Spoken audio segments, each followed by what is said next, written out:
The United States has already deployed a carrier strike group into position. Airspace is controlled. Naval presence is overwhelming. And yet, forces are now moving closer. Marines are preparing for rapid assault operations. Which means one thing. This isn't stabilization anymore. This is the final phase.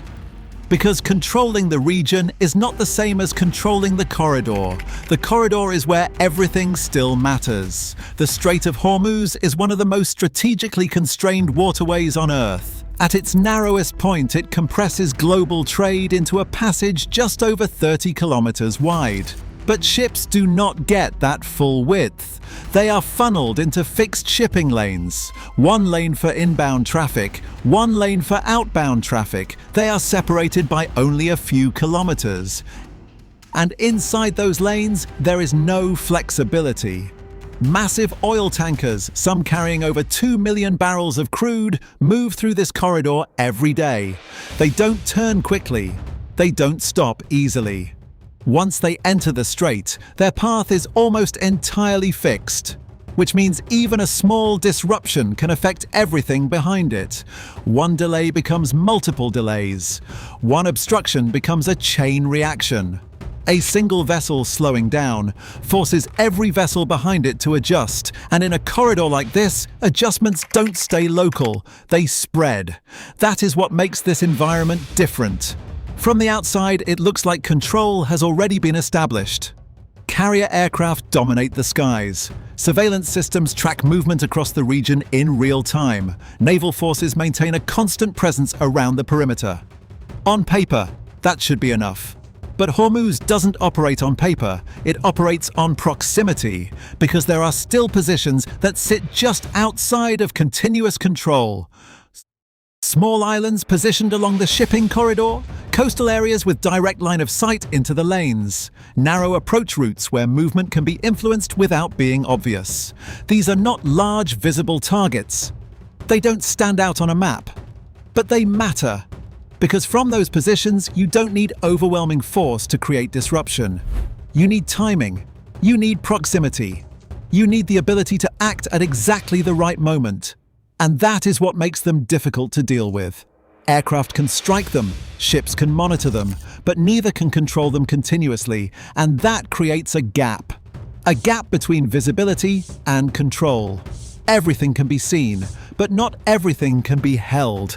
And in a corridor like this, that difference matters, because control is not about knowing what is happening, it is about being able to influence it in real time.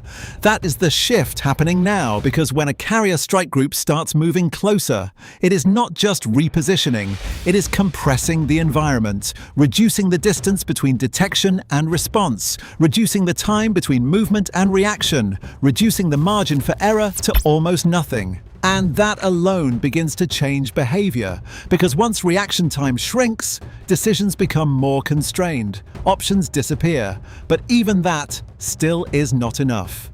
Because presence from the sea and air does not fully solve the problem. It limits it, it pressures it, but it does not eliminate it.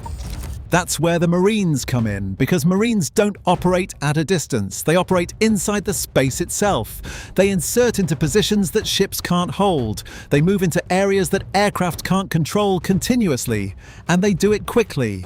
Rapid assault operations are not about scale. They are about precision. Small units, short timelines, clear objectives. Insert, secure the position, neutralize what matters, withdraw before the environment shifts. No permanent footprint, no extended exposure, just enough presence to change the equation. Because in a place like the Strait of Hormuz, you don't need to control everything. You just need to control the points that influence everything else. Those points are rarely obvious, they're not always large, but they sit at the intersections of movement and access. A small island positioned near a shipping lane, a coastal position overlooking a narrow passage, a location that can influence timing without needing to dominate space. Control those and the entire system shifts, because movement becomes predictable, options become limited, decisions become constrained, and that's what control actually looks like. Not overwhelming force, but reduced uncertainty. That's what's being built here, because up to this point, the operation has been about reach. How far forces can project, how quickly they can respond, how much pressure they can apply from a distance. Now, it becomes about proximity. How close forces can get, how precisely they can operate, how effectively they can influence the environment from within it. And proximity changes everything.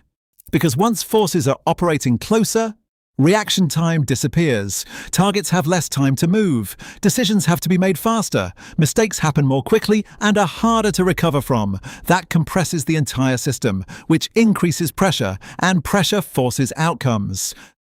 That's why this phase matters, because it's not about escalation, it's about resolution. The final steps needed to turn influence into control, because as long as those last positions remain, so does instability. And instability in a place like this does not stay contained. It spreads outward, through shipping routes, through insurance markets, through global energy systems that depend on this corridor staying open. A single disruption does not just affect one vessel, it affects everything behind it, everything connected to it. And that is where the risk becomes global. Because what happens inside this narrow stretch of water does not stay there. It moves outward, into pricing, into supply chains, into decisions made far beyond the region itself. That is why almost controlled is not enough. Not here, because this system does not operate on partial certainty. It either functions or it does not. And right now it is close, but not fully there. That is why forces are moving now, not because the situation is collapsing, but because it is approaching resolution. And that is the moment where precision matters most. Because once those final gaps are addressed, everything stabilizes. Movement becomes predictable. Risk decreases. The system begins to function normally again. Until then, it does not. That is what defines this phase. The carrier strike group moves closer, not to start something new, but to reduce distance, to increase pressure, to close the space where uncertainty still exists. And the Marines prepare, not for large-scale operations, but for precise ones. Because in the end, control is not decided by how much force you bring. It is decided by where you apply it and how quickly you can act once you are there. And right now, that is exactly what is changing. The operation is not expanding, it is tightening, focusing on the last variables that have not been controlled yet.